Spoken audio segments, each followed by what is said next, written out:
বন্ধুরা, আমার নিকিতাস kitchen and blog চ্যানেলে আপনাদেরকে স্বাগতম। শুভ দুপুরবেলা খাওয়া দাওয়া হবে এখন। আমি এই জন্য গরম গরম কিছু পাঁপড় ভেজে নিচ্ছি। আর পাঁপড় আমার ভাজা হয়ে গিয়েছে, আর কয়টা এখন চপ ভেজে নিব গরম গরম। এই যে মিষ্টি কুমড়ার চপ ভাজবো।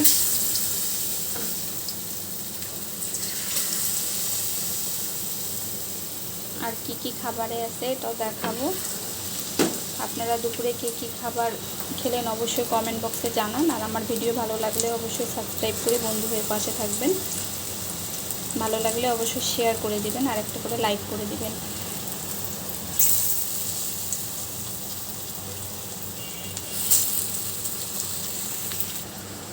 চপগুলো আমার ভাজা হয়ে গিয়েছে, লাল লাল করে উঠাই নেব।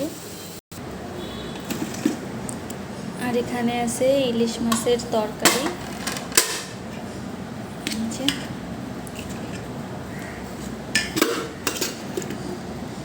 আর ভাত,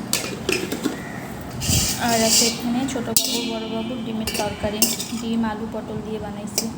এই ছিল আমার দুপুরের খাবার।